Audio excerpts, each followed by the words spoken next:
Cherry নামের এই লোকটি ৮-১০ জন আমেরিকানদের মতোই সাধারণ একজন মানুষ। অন্য সবার মতোই তার জীবনে সুখ দুঃখ আসে। নিজের সুখের সময়কে ধরে রাখার স্বপ্ন নিয়ে চেরি জয়েন করে ইউএস আর্মিতে। কিন্তু চেরির এই স্বপ্নই যেন তার জীবনে কাল হয়ে দাঁড়ায়। ইউএস আর্মির হয়ে যুদ্ধ করে বাড়িতে ফেরার পর চেরি মানসিকভাবে প্রচণ্ড অসুস্থ হয়ে পড়ে। এক পর্যায়ে সে ড্রাগ অ্যাডিক্ট হয় এবং তার সূত্র ধরে নিয়মিত ব্যাংক ডাকাতিও শুরু করে। কিন্তু কি এমন ঘটেছিল চেরির আর্মি জীবনে যেটা তার জীবনের সবকিছু পাল্টে দেয়? কেনই বা চেরি ড্রাগ নিতে শুরু করে এবং কেনই বা সে একজন ব্যাংক ডাকাত হয়ে ওঠে? আর এই সবকিছুই জানবো ২০২১ সালে মুক্তি পাওয়া স্যাটায়ার মুভি চেরি থেকে। তো চলুন শুরু করা যাক। মুভির শুরুতেই আমরা চেরিকে দেখতে পাই সে তার বাসা থেকে বিধ্বস্ত অবস্থায় বের হয়ে আসছে। চেরি একটা মিনি ট্রাক নিয়ে সেখান থেকে অন্য এলাকায় চলে যায়। আশেপাশের সবকিছু পর্যবেক্ষণ করতে করতে চেরি কোনো একজনের সাথে দেখা করে এবং এর পরপরই সে মাস্ক পরে হাতে একটা গান নিয়ে কাছে একটা ব্যাংকে ডাকাতি করতে ঢুকে যায়। ব্যাংকে ঢুকেই চেরি তার মাস্ক খুলে ফেলে, কারণ তার চেহারা সবাই চিনে। তবে কিভাবে সবাই চেরিকে চিনে সেটা সম্পর্কে আমরা সামনে জানতে পারবো। তো চেরি গান ফায়ার করতে করতে ব্যাংকের ক্যাশ কাউন্টারের দিকে যায়। যখনই সে সবাইকে গান পয়েন্টে নিয়ে টাকা চাইতে থাকে, তখনই সেখানকার কাউন্টারে থাকা ভেনাস নামের একটা মেয়ের ভয়াক্ত মুখ দেখে চেরির তার অতীতের সব কথা মনে পড়তে থাকে। আর এখানেই মুভিটি ফ্ল্যাশব্যাকে চলে যায়। ফ্ল্যাশব্যাকে দেখা যায় ২০০১ সালে চেরি যখন ইউনিভার্সিটিতে পড়ত, তখন সেখানকার ইংলিশ ক্লাসে এমিলি নামের একটা মেয়ের সাথে তার দেখা হয়। চেরি প্রথম দেখাতেই এমিলিকে পছন্দ করে ফেলেছিল। কিন্তু ক্লাসের পর এমিলি যখন চেরির সাথে দেখা করে এবং কথা বলতে চায়, তখন চেরি তাকে বলে যে মেডিসন নামে তার একটা গার্লফ্রেন্ড আছে। যদিও চেরি এমিলিকে পছন্দ করে ফেলেছিল, কিন্তু সে তার গার্লফ্রেন্ডের সাথে চিট করতে চায় না। সে তাই ছুটিতে মেডিসনের সাথে দেখা করতে তার হোস্টেলে যায়। তো সেখানে যখন মেডিসন চেরিকে নিয়ে একটা পার্টিতে যায়, তখন চেরি দেখে যে মেডিসন তার থেকে অন্যদের সাথে বেশি সময় কাটাচ্ছে। চেরি তাই সেখান থেকে চলে এসে একটা রেস্টুরেন্টে জব নেয়। রেস্টুরেন্টের মালিকের ৬ জন নাতনিও সেখানে জব করত, আর চেরি ছিল তাদের মধ্যে বহিরাগত একমাত্র পুরুষ। চেরি যদিও খুব করে তার চাকরিটা ধরে রাখতে চেয়েছিল, কিন্তু ভালো করে কাজ না পারায় রেস্টুরেন্টের ম্যানেজার তাকে বের করে দেয়। চাকরি হারিয়ে চেরি তার ছোটবেলার বন্ধু জেমসের সাথে দেখা করে। জেমসের বাবা মা ছোটবেলায় মারা গিয়েছিল, সে তাই প্রায় সময়ই একা থাকত। তো জেমস যখন চেরিকে নিয়ে তার পুরনো গাড়িতে করে ব্যাংকের দিকে যাচ্ছিল, তখন মাঝপথে জেমসের কাজিন রয় এবং জো তাদের সাথে জয়েন করে। পথে জোয়ের সাথে জেমসের ঝগড়া শুরু হয় এবং এর মধ্যেই জেমসের গাড়িও নষ্ট হয়ে যায়। তো জেমসদেরকে গাড়ির কাছে রেখে চেরি ব্যাংকের ভিতরে ঢুকে যায়। তার ব্যাংকের একটা বিল নিয়ে ঝামেলা হচ্ছিল। চেরি ব্যাংকে বলে যে তারা তার কাছ থেকে একই বিল ২ বার নিয়েছে, কিন্তু ব্যাংকের ক্যাশিয়ার তাকে বলে তুমি সময় মতো বিলের টাকা না দেওয়ায় এক্সট্রা চার্জ নেওয়া হয়েছে। চেরি তখন বারবার ক্যাশিয়ারকে বোঝানোর চেষ্টা করে যে সে সময় মতো এই বিল দিয়েছে, কিন্তু ক্যাশিয়ার কোনোভাবে এটা মানতে চায় না। এদিকে ব্যাংক থেকে বের হয়ে চেরি দেখেছে জেমসের গাড়িতে আগুন ধরে গিয়েছে। যাই হোক, পরদিন চেরি তার পরিচিত কয়েকজন ছেলের সাথে দেখা করে। মূলত চেরি তাদের সাথে মিলে জেনাক্স নামের এক ধরনের লো পাওয়ার ড্রাগস নিত, কারণ চেরির মাঝে মাঝে প্যানিক অ্যাটাক হতো। ড্রাগ নিতে নিতে তাদের মধ্যে একজন বলে ওঠে যে আগামীকাল ম্যাগি নামের এক বন্ধুর বাসায় তাদের একটা পার্টি আছে, চেরিও চাইলে তাদের সাথে জয়েন করতে পারে। তো চেরি পরদিন সেই পার্টিতে গিয়ে দেখে এমিলিও সেখানে আছে। চেরি তাই পার্টির ভিতরে না গিয়ে বাইরে এমিলির সাথে বসে গল্প করতে থাকে। চেরি যে এমিলিকে পছন্দ করে সেটাও সে তাকে বলে। এরপর ধীরে ধীরে চেরির সাথে এমিলির রিলেশনশিপ আরও স্ট্রং হতে থাকে। এক পর্যায়ে তারা একসাথে শিফট হয়ে যায়। এমিলি চেরিকে তার বাবা মায়ের কথা বলে। এমিলি চেরিকে বলে যে সে একজন বাস্কেটবল প্লেয়ার হতে চেয়েছিল, কিন্তু তার পরিবার এই ব্যাপারে তাকে মোটেও সাপোর্ট করেনি। সে আরও বলে মাঝে মাঝে আমার মনে হয় পৃথিবীতে ভালোবাসা বলতে কিছুই নেই, সবকিছুই আমাদের মস্তিষ্কের কল্পনা। যাই হোক, তারা যখন একসাথে নিজেদের মতো করে সময় কাটাচ্ছিল, তখন হঠাৎ একদিন এমিলি চেরিকে বলে যে সে কানাডার একটা ভার্সিটিতে পড়তে চায়, যার জন্য তাকে কানাডা শিফট হতে হবে। এটা শুনে চেরি খুব অবাক হয়ে যায়। সে জানে যে এমিলি যদি কানাডা চলে যায় তাহলে তার সাথে ব্রেকআপ করে যাবে, তাই সে বারবার এমিলিকে থামানোর চেষ্টা করে। কিন্তু এমিলি চেরির কোনো কথা না শুনেই সেখান থেকে চলে যায়। এমিলির এভাবে চলে যাওয়া চেরি মেনে নিতে পারে না, তাই সে মানসিকভাবে ভেঙে পড়ে। নিজের ক্যারিয়ার গোছাতে সে সিদ্ধান্ত নেয় যে সে ইউএস আর্মিতে জয়েন করবে। তো আর্মি রিক্রুটরা যখন চেরিকে জিজ্ঞেস করে যে সে কেন আর্মিতে জয়েন করতে চায়, তখন চেরি উত্তরে বলে যে আমি দেখেছি ইরাকে একটা যুদ্ধ চলছে এবং সেখানে অনেক বাচ্চারা মারা যাচ্ছে। আমি তাই ইউএস আর্মির হয়ে সেখানে যেতে চাই এবং তাদের সাহায্য করতে চাই। আর্মিতে জয়েন করার শপথ নিয়ে চেরি যখন জেমসের বাসায় ফেরে, সেখানে জেমস আর জো তখনও ঝগড়া করছিল। এদিকে এমিলি ফোন দিয়ে চেরিকে বলে আমি খুব শীঘ্রই কানাডা যাওয়ার জন্য রওনা দিব। তুমি কি যাওয়ার আগে আমার সাথে একবার দেখা করবে? উত্তরে চেরি বলে, আমি নতুন যে জবটা নিয়েছি সেখানে আগামীকাল একটা পার্টি হবে, তুমি সেখানে এসে আমার সাথে দেখা করো। চেরি পার্টিতে জো আর রয়কেও ইনভাইট করেছিল। তো পরদিন যখন চেরি সেই পার্টিতে বিয়ার সার্ভ করতে থাকে, তখনই সেখানে এমিলি আসে। এমিলি তার সাথে বেনজি নামের একটা ছেলেকে নিয়ে আসে। এমিলির সাথে নতুন একটা ছেলেকে দেখে চেরি খুব রেগে যায় এবং সে এমিলিকে সেখান থেকে চলে যেতে বলে। এমিলি চলে যাওয়ার পর চেরি মানসিকভাবে আরো ভেঙে পড়ে, কিন্তু সে রাতে বাসায় ফিরে দেখে যে এমিলি আগে থেকেই তার বাসায় গিয়ে বসে আছে। চেরি বাসায় ফেরা মাত্রই এমিলি তাকে সরি বলে। সে বলে যে আমি ভালোবাসায় বিশ্বাস করতাম না, কিন্তু আমার কেন জানি মনে হয়েছে যে আমি তোমাকে ভালোবেসে ফেলেছি, তাই তোমার থেকে দূরে চলে যেতে আমি কানাডা যাওয়ার প্ল্যান করেছিলাম, কিন্তু এখন আর আমি কোথাও যাচ্ছি না, আমি তোমার সাথেই থাকব। এমিলির কথা শুনে চেরি একটু গম্ভীর হয়ে যায়। এক পর্যায়ে সে এমিলিকে তার আর্মিতে জয়েন করার কথা বলে দেয়।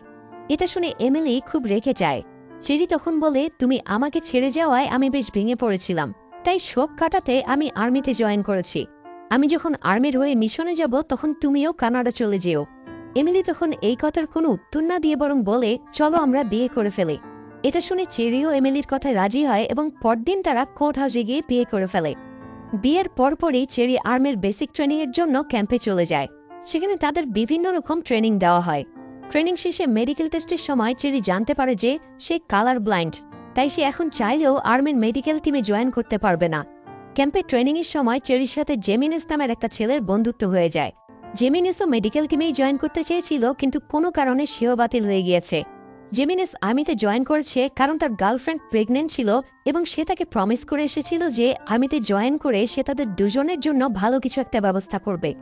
এদিকে ট্রেনিংয়ে তাদের সার্জেনরা তাদের সাথে রীতিমতো অমানুষের মতো ব্যবহার করত। সার্জেন্ট ড্রিল নামের যে লোক চেরিদের দলের কমান্ডার ছিল, সে একজন সৈন্যকে গলায় ফাঁস আটকে মেরেও ফেলেছিল। ট্রেনিংয়ের নামে জঙ্গিদের কার্টুন বোর্ড দেখে মুখ দিয়ে আওয়াজ করা, মেডিকেল ট্রেনিংয়ের নামে হাত পাকাটা ম্যানিকুইনের চিকিৎসা করা, এইসব দেখে চেরি সবকিছুর উপর থেকে বিশ্বাস হারিয়ে ফেলেছিল। এমনকি এসব দেখে তার সাথের একটা ছেলে গলায় দড়ি দিয়ে সুইসাইডের চেষ্টাও করেছিল।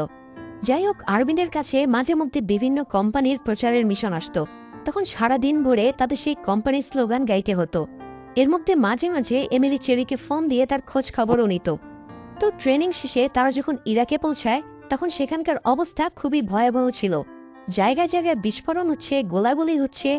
চেরি ফিল্ডে পৌঁছানো মাত্রই তাকে একজন খবর দেয় যে কাছেই দুইজন সৈন্য আহত হয়ে আছে, তাদের বেসিক ট্রিটমেন্ট দিয়ে উদ্ধার করতে হবে। কিন্তু চেরি সেখানে পৌঁছে দেখে যে একজন সৈন্যের অবস্থা খুবই ভয়াবহ, তার পেটে আঘাত লেগে নাড়িভুড়ি বের হয়ে গিয়েছে। চেরি নিজের হাতে সেই নাড়িভুড়ি পেটের মধ্যে চেষে তার পেট বেঁধে হেলিকপ্টারে উঠিয়ে দেয় এবং শেষ সময় সে আহত সৈন্যটাকে বলে, তোমার কোনো চিন্তা নেই, আমি তোমার সাথে আছি। কিন্তু চেরি নিজেও জানে না যে আসলে সে করবেটা কি। যুদ্ধের মাঠ থেকে ক্যাম্পে ফিরে চেরি দেখে সবাই নিজেদের মতো করে ব্যস্ত আছে, কেউ ব্যায়াম করছে, কেউ খেলছে। তো চেরি যখন জেমিনের সহ বাকিদের সাথে যুদ্ধের অবস্থা নিয়ে কথা বলতে থাকে, তখনই একজন এসে বলে যে সকালে যুদ্ধের মাঠে যে আহত সৈন্যদের উদ্ধার করা হয়েছিল তারা দুজনই মারা গিয়েছে। কিন্তু চেরি এই কথা বিশ্বাস করতে চায় না, তাই সে ডিউটিতে থাকা সার্জন গ্রিনকে এ বিষয়ে জিজ্ঞেস করে। কিন্তু সার্জন গ্রিন তাদের বলে যে এসব মিথ্যে কথা। মূলত সার্জন গ্রিন চেরিদের কাছ থেকে এসব লুকাতে চাইছিল। যাই হোক, সেখানে সার্জন গ্রিনের মতো সার্জন নট নামের আরও একজন ছিল। সে যাত্রার সাথে বাজে ব্যবহার করত। ইরাকের স্থানীয় বাসিন্দাদের বাচ্চাদের যখন সবাই খাবার দিত, তখন সার্জন নট বেছে বেছে শুধু ছেলেদের খাবার দিত। সেখানের বাসিন্দারা যুদ্ধের কারণে আহত হলেও ইউএস আর্মি তাদের পর্যাপ্ত ট্রিটমেন্ট করত না। চেরি যদিও সবার থেকে ব্যতিক্রম হয়ে এক বৃদ্ধের হেল্প করতে গিয়েছিল, কিন্তু মেডিসিন স্বল্পতার কারণে সে সেটাও করতে পারেনি। যাই হোক, ক্যাম্পে যখন চেরি এমিলির সাথে কথা বলছিল তখন এমিলি চেরিকে সুসংবাদ দিয়ে বলে যে চেরির বাবা মা এমিলির সাথে দেখা করেছে এবং তাদের দুইজনের থাকার জন্য একটা ঘরের ব্যবস্থা করে দিয়েছে। চেরি ফোনে কথা বলার সময় দেখা যায় সেখানে আরো বেশ কয়েকজন লাইন ধরে দাঁড়িয়ে আছে তাদের বাসায় কথা বলার জন্য। সার্জন নট তখন সেখানে এসে চেরিকে উঠিয়ে দেয়। ক্যাম্পে চেরির খুব বেশি বন্ধু ছিল না, সে বেশিরভাগ সময়ই একমাত্র জেমিনিজের সাথেই তার ব্যক্তিগত এবং মিশনের বিভিন্ন বিষয় নিয়ে গল্প করত। তো পরদিন যখন সবাই আবার ডিউটিতে যাচ্ছিল তখন সার্জন নট সোজা পথে না গিয়ে শর্টকাটের জন্য অন্য পথ ধরে। চেরি বারবার সার্জনকে মানা করার পরও সে চেরির কথা শোনে না, যার ফলে শর্টকাটে নিতে গিয়ে তাদের গাড়ি কাদামাটিতে আটকে যায়। এরপর সেই গাড়ি উদ্ধার করার জন্য আরেকটা গাড়ি নিয়ে আসলে সেটারও একই অবস্থা হয়। চেরি তখন সার্জনকে বলে, এসব করে কোনো লাভ হবে না, আমাদের অন্য প্ল্যান করা উচিত। কিন্তু সার্জন চেরির কোনো কথাই শুনতে চায় না, সেও তো চেরির উপর রাগ দেখায়। এর কিছুক্ষণ পরেই জেমিনিস যখন তার সাথে আর কয়েকজন সৈন্য নিয়ে ক্যাম্পে সাহায্যের জন্য যেতে থাকে, তখন কেউ কিছু বুঝে ওঠার আগেই একটা বোমা এসে তাদের গাড়ির উপর পড়ে। ফলে গাড়িতে থাকা 4 জন সৈন্য সেখানেই পুড়ে মারা যায়। এদিকে বোমার আওয়াজ শুনে চেরি দৌড়ে সেখানে যায়, কিন্তু সেখানে গিয়ে বন্ধুর পোড়া লাশ ছাড়া আর কিছুই পায় না। একমাত্র বন্ধুর মৃত্যু চেরিকে প্রচণ্ডভাবে ট্রমাটাইজ করে দেয়। ক্যাম্পে ফিরে এসে সারাক্ষণ জেমিনিজের কথা ভেবে কাঁপতে থাকে। এমনকি এমিলি ফোন দিলেও তার সাথে খুব একটা কথা বলে না। এরপরে চেরি আরও একবার যুদ্ধের মাঠে যায়, তবে সেখানে সে সম্পূর্ণ ঘোরের মধ্যে থাকে। এভাবে 2 বছর ইউএস আর্মির হয়ে মিশন করার পরে চেরি ফাইনালি আমেরিকায় ফিরে আসে। সেখানে তার সাহসিকতার জন্য তাকে মেডেল দেওয়া হলেও চেরি এসব নিয়ে খুব একটা ভাবে না। সে শুধু ভাবতে থাকে সে কখন বাসায় ফিরবে। এমিলি সেখানে চেরিকে রিসিভ করতে আসে এবং চেরিকে নিয়ে তাদের নতুন বাসায় যায়। বাড়িতে ফিরে চেরি জোয়ের সাথে নতুন একটা চাকরি নেয়। তবে জোয়ের অবস্থাও খুব একটা ভালো ছিল না, তাই জো তার গার্লফ্রেন্ডের সাথে প্রতিনিয়ত ঝগড়া করত। এমনকি সে একদিন ঝগড়া করতে করতে চলন্ত গাড়ি থেকে লাফও দিয়েছিল। এদিকে চেরি কোনোভাবেই তার যুদ্ধের ট্রমা থেকে বের হতে পারছিল না। সে বারবার যুদ্ধের স্মৃতি মনে করে মানসিক ভারসাম্য হারিয়ে ফেলত। তার মেজাজও দিন দিন বিগড়ে যাচ্ছিল। ট্রমা আর এংজাইটি থেকে বের হতে সে একের পর এক জেনাক্স ড্রাগ নিচ্ছিল। সে তার মেজাজ হারিয়ে বারবার অস্বাভাবিক আচরণ করছিল আর নিজেকে আহত করছিল। অন্যদিকে জেমস একদিন চেরির সাথে দেখা করতে এসে ভুল করে অন্য বাসায় ঢুকে যায়, যার ফলে পুলিশ তাকে ধরে নিয়ে যায়। যদিও পরে চেরি তাকে ছাড়িয়ে এনেছিল। চেরি বেশিরভাগ সময় জেমসের সাথে বসেই ড্রাগস নিত। চেরি বুঝতে পেরেছিল যে এভাবে আর থাকা সম্ভব নয়, তাই সে একজন সাইকিয়াট্রিস্টও দেখায়, তবে এতে করেও খুব একটা লাভ হয় না। চেরির এই বদলে যাওয়ার স্বভাব এমিলিও নিতে পারছিল না। সেও ধীরে ধীরে মেজাজ হারাতে শুরু করছিল। সে তাই চেরির কাছ থেকে ড্রাগ নিয়ে নিজেও খাওয়া শুরু করে। আর এভাবে এক পর্যায়ে তারা দুজনেই মাদকাসক্ত হয়ে যায়। চেরি আর এমিলি ড্রাগ নিতে একে অপরকে সাহায্য করত। তারা এতটাই আসক্ত হয়ে পড়েছিল যে কয়েক ঘন্টা ড্রাগ না নিলেই তারা প্রচণ্ড রকম অসুস্থ হয়ে পড়ছিল। ফ্যামিলিকে সাপোর্ট দেওয়ার জন্য এমিলি একটা স্কুলে জব নিলেও স্টুডেন্ট পড়ানোর মাঝখানে সে চেরির সাথে দেখা করত ড্রাগ নেওয়ার জন্য। এদিকে ড্রাগ নিতে নিতে তাদের অবস্থা এমন হয়ে গিয়েছিল যে তাদের কাছে আর ড্রাগ কেনার টাকা ছিল না। তাই চেরি টাকার জন্য তার বাবা মায়ের সাথেও দেখা করে, কিন্তু কেউ তাকে টাকা দিতে চায় না। বাধ্য হয়ে চেরি তাই তাদের ড্রাগ সাপ্লায়ার পিলসের সাথে দেখা করে এবং বাকিতে ড্রাগস চায়, কিন্তু পিলস চেরিকে বাকিতে ড্রাগস দিতে রাজি হয় না। সে চেরিকে বলে, আমি যার থেকে ড্রাগ আনি তার নাম ব্ল্যাক। সে আমাকে একটা সিন্দুক দিয়েছে কিছুদিন রাখার জন্য। আমি চাই আমার বদলে তুমি কিছুদিন সিন্দুকটার খেয়াল রাখো, তাহলে আমি তোমাকে বাকিতে ড্রাগস দিতে পারি। চেরি পিলসের কথায় রাজি হয়, তবে সে বের হওয়ার আগেই একটা ড্রাগের বোতল নিজের পকেটে নিয়ে নেয়। পরদিন যখন তাদের সেই ড্রাগের বোতলটাও শেষ হয়ে যায়, তখন এমিলি বলে, আমরা ড্রাগের অভাবে কষ্ট পাচ্ছি, আর এদিকে ব্ল্যাকের এই সিন্দুকে হয়তো ভালো ভালো ড্রাগস রয়েছে। এমিলির কথা শুনে চেরি জেমসকে ডাকে সেই সিন্দুক ভাঙার জন্য। এরপর জেমস, চেরি আর এমিলি মিলে অনেক কষ্ট করে সেই সিন্দুকটা ভাঙে। ভাঙার পরে তারা সেখানে ড্রাগ ভর্তি অনেকগুলো বোতল আর প্যাকেট দেখে অবাক হয়ে যায়। যাই হোক, ড্রাগের বিশাল সাপ্লাই পেয়ে চেরি, এমিলি আর জেমস যখন নেশায় ডুবেছিল, তখনই তাদের কাছে পিলস আসে সিন্দুক নেওয়ার জন্য। পিলস দরজায় নক করলে চেরি পুলিশ ভেবে ভয় পেয়ে যায়, তাই সে এমিলিকে নিয়ে সবগুলো ড্রাগস বাথরুমে ফেলে দেয়। এরপরে পিলস ভেতরে ঢুকে ভাঙা সিন্দুক দেখে অবাক হয়ে যায়। সে চেরিকে বলে, তুমি জানো তুমি কি করেছ? ব্ল্যাক এখন আমাদের সবাইকে মেরে ফেলবে। যদি এর থেকে বাঁচতে চাও তাহলে তোমার এখন অনেকগুলো টাকা ম্যানেজ করতে হবে, কারণ ড্রাগ ফেরত দিতে না পারলেও অ্যাটলিস্ট টাকাটা পরিশোধ করতে হবে। ব্ল্যাকের টাকা শোধ করতে চেরি তাই একটা প্ল্যান বের করে। সে বাধ্য হয়ে ব্যাংকে ডাকাতি শুরু করে। সে কোনো প্রকার মাস্ক পরা ছাড়াই ব্যাংকে ঢুকে যায় এবং ক্যাশিয়ারকে একটা নোট দেখায়, যেখানে লেখা ছিল, আমার কাছে একটা বন্দুক আছে এবং আমি এখানে ডাকাতি করতে এসেছি। ব্যাংকের ক্যাশিয়ার তখন ভয় পেয়ে চেরিকে তার ড্রয়ারে থাকা সব টাকা দিয়ে দেয়, আর চেরি সেই টাকাগুলো এনে পিলসকে সেই ড্রাগের টাকা পরিশোধ করে দেয়। এরপরও তার কাছে কিছু টাকা থেকে যায়, যা দিয়ে চেরি আর এমিলি তখন শপিংয়ে যায়। যাই হোক, কিছুদিন পর তাদের ড্রাগের সাপ্লাই শেষ হয়ে এলে চেরি পিলসের কাছ থেকে আরও কয়েক দফা ড্রাগস কিনে। তো চেরির কাছে থাকা সব টাকা শেষ হয়ে গেলে সে আবার ব্যাংক ডাকাতি করতে যায়। চেরি একের পর এক ব্যাংক ডাকাতি করতে থাকে আর সেই টাকা দিয়ে ড্রাগসের সাপ্লাই কিনতে থাকে। ড্রাগ নিতে নিতে তাদের অবস্থা এত বাজে হয় যে কিছুক্ষণ ড্রাগ নিতে না পারলেই তারা অসুস্থ হয়ে পড়ছিল। এমনকি চেরি ব্যাংক ডাকাতি করতে গিয়েও বমি করে একাকার করে দিচ্ছিল। তো একদিন রাতে যখন চেরি আর এমিলি ড্রাগ নিয়ে ঘুমিয়ে পড়ে, তখন সকালে ওঠার পর দেখা যায় এমিলির সমস্ত শরীর নীল হয়ে আছে। চেরি সাথে সাথেই তাকে হাসপাতালে নিয়ে যায়। হাসপাতালে ডাক্তাররা চেরিকে জিজ্ঞেস করে যে এমিলির কি হয়েছে। উত্তরে চেরি বলে রাতে সে তার শরীরে হিরোইন পুশ করেছিল। এদিকে এমিলিকে দেখতে তার বাবা মাও হসপিটালে আসে। এমিলির মা চেরিকে বলে, তুমি যদি আমার মেয়েকে সত্যি ভালোবেসে থাকো তাহলে আমার মেয়ের থেকে দূরে চলে যাও, ওকে ওর মতো করে বাঁচতে দাও। চেরিও বুঝতে পারে যে এমিলির জীবন তার জন্যই ধ্বংস হয়েছে। সে তাই রাগে ক্ষোভে নিজেকে আঘাত করতে থাকে এবং পরদিন সে এমিলিকে রেখেই অন্য এক শহরে চলে যায়। কিন্তু দেখা যায় সুস্থ হওয়ার পরে এমিলি ঠিকই চেরিকে আবার খুঁজে বের করে। চেরি কোনোভাবেই চাইছিল না যে এমিলি তার সাথে থাকুক, তাই সে এমিলিকে বাসে তুলে দিতে চাচ্ছিল। কিন্তু এমিলি চেরিকে কোনোভাবেই ছাড়তে চায় না। সে চেরিকে আবার বাসায় ফিরিয়ে নিয়ে আসে এবং আবার তাদের রেগুলার ড্রাগ নেওয়া শুরু হয়। এদিকে জেমসও যেহেতু ড্রাগ নিত তাই তারও টাকার দরকার ছিল। সেও তখন চেরির সাথে ডাকাতিতে যোগ দেয়।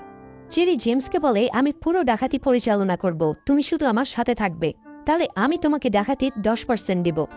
প্ল্যান মতো চেরি জেমসকে নিয়ে একটা ব্যাংকে ঢুকে, কিন্তু যখনই সে সবাইকে গান পয়েন্টে নেয় এবং ফাঁকা গুলি করে ভয় দেখাতে থাকে, তখন জেমস নিজেই ভয় পেয়ে সেখান থেকে পালিয়ে যায়। জেমসকে না দেখে চেরি একটু অবাক হয়ে যায় এবং ডাকাতি না করেই সেখান থেকে বের হয়ে আসে। গাড়িতে ফিরে চেরি জেমসকে জিজ্ঞেস করে, তুমি এমনটা কেন করলে? উত্তরে জেমস বলে, আমি গুলির শব্দ শুনে ভয় পেয়েছিলাম। উপায় না দেখে চেরি তখন পিলসকে অফার করে তার সাথে ডাকাতি করার জন্য। পিলস বলে, আমি তোমার সাথে যেতে রাজি আছি, তবে তুমি আমার হাতে গান দেবে আর ডাকাতির টাকার 50% দেবে। অন্য কোনো অপশন না থাকায় চেরি পিলসের কথা রাজি হয়। তো চেরি আর পিলস ডাকাতির জন্য একটা ব্যাংকে ঢোকা মাত্রই পিলস সেখানে গুলি করা শুরু করে দেয়। এটা দেখে চেরি পিলসের কাছ থেকে গান নিয়ে নেয়। এরপর সে ক্যাশিয়ারদের গান পয়েন্টে নিয়ে তাদের কাছ থেকে টাকা চাইতে থাকে, কিন্তু পিলস তখন চেরিকে রেখে সেখান থেকে বের হয়ে যায়। চেরি বুঝতে পারে না যে পিলস হঠাৎ করে কেন বের হয়ে গেল।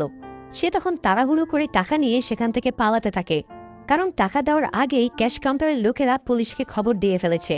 চেরি ব্যাংক থেকে বের হয়ে জেমসের গাড়িতে করে সেখান থেকে চলে যায়। তবে কিছু দূর যাওয়ার পরেই চেরি আবার গাড়ি ঘুরায়, কারণ সে পিলসকে রেখে যেতে চাইছিল না। তারা গাড়ি ঘুরিয়ে কিছু দূর যাওয়ার পরেই পিলসকে পেয়ে যায় এবং তাকে গাড়িতে তুলে নেয়। কিন্তু পিলসের অবস্থা দেখে চেরি বুঝে যায় যে পিলসের গুলি লেগেছে। চেরি দেখে যে পিলসের পেটের কাছ থেকে রক্ত পড়ছে। পিলস তখন অসহায়ের মতো বলতে থাকে যে, আমাকে হসপিটালে নিয়ে চলো। কিন্তু চেরি আর জেমস বুঝতে পারে যে এখন পিলসকে কোনোভাবেই হসপিটালে নেওয়া যাবে না, কারণ বারবার মাস্ক ছাড়া ডাকাতি করায় পুলিশরা খুব ভালোভাবে চেরিকে চিনে ফেলেছে। এখন হসপিটালে গেলেই পুলিশ তাদের ধরে ফেলবে। তারা তাই আহত পিলসকে নিয়ে গাড়ি চালাতে থাকে। এক পর্যায়ে প্রচণ্ড রক্তক্ষরণ হয়ে পিলস মারা গেলে তারা পিলসের লাশ রাস্তায় ফেলে আসে। যাই হোক, চেরি বুঝে যায় যে পিলস মারা যাওয়ার খবর শুনে ব্ল্যাক তার সাথে দেখা করবে, কারণ পিলস ব্ল্যাকের কাছ থেকে বাকিতে ড্রাগস এনে চেরিকে দিত। তো ব্ল্যাক চেরির সাথে দেখা করে বলে, আমি তোমাকে মারব না, কারণ তোমাকে মারলে আমি কোনোভাবেই আমার টাকা ফেরত পাবো না। তুমি এখন ব্যাংক ডাকাতি করে আমার সব টাকা পরিশোধ করবে। চেরি ব্ল্যাকের কথায় রাজি হয় এবং এমিলির সাথে দেখা করে তাকে বিদায় বলে বাসা থেকে বের হয়ে আসে। আর চেরির এবারের ডাকাতির ঘটনাটাই মূলত আমরা মুভির একদম শুরুতে দেখতে পেয়েছি। তো ব্যাংকের ক্যাশিয়ার ভেনেসা চেরিকে টাকার বান্ডিল দেওয়ার পরে চেরি তাকে বলে, তুমি চাইলে এখন অ্যালার্ম বাজিয়ে পুলিশে খবর দিতে পারো, আমি তোমাকে কিছুই বলবো না। এটা শুনে ভেনেসা একটু অবাক হয়ে সিকিউরিটি অ্যালার্ম বাজিয়ে দেয়। অ্যালার্ম বাজার পরেও চেরির মধ্যে কোনো রকম পরিবর্তন দেখা যায় না। সে আস্তে আস্তে করে ব্যাংক থেকে বের হয়। ব্যাংক থেকে বের হয়ে চেরি ব্ল্যাকের হাতে সবগুলো টাকা দিয়ে নিজে সেখান থেকে চলে যায়। এরপর সে রাস্তার মধ্যে দাঁড়িয়ে কতগুলো ফাঁকা গুলি করে পুলিশকে জানিয়ে দেয় যে সে কোথায় আছে। গুলি শেষ হয়ে গেলে চেরি গান ছুঁড়ে ফেলে দিয়ে রাস্তার পাশে শুয়ে পড়ে। আর এর পরপরই পুলিশ এসে চেরিকে অ্যারেস্ট করে নিয়ে যায়। মুভির শেষ দৃশ্যে আমরা 2007 থেকে 2021 সালের মধ্যকার, অর্থাৎ দীর্ঘ 14 বছরের একটা টাইম ল্যাপস দেখতে পাই, যেখানে দেখা যায় চেরিকে জেলখানায় প্রথমে রিহ্যাব সেন্টারে রাখা হয়। এরপর সেখান থেকে তাকে রেগুলার কয়েদিদের সাথে শিফট করা হয়। 14 বছরের সাজা শেষ করে চেরি যখন জেলখানা থেকে বের হয়, তখন সে দেখে যে এমিলি একটা গাড়ি নিয়ে তার জন্য অপেক্ষা করছে। আর এই হ্যাপি এন্ডিং এর মধ্য দিয়ে চেরি মুভিটি এখানেই শেষ হয়ে যায়।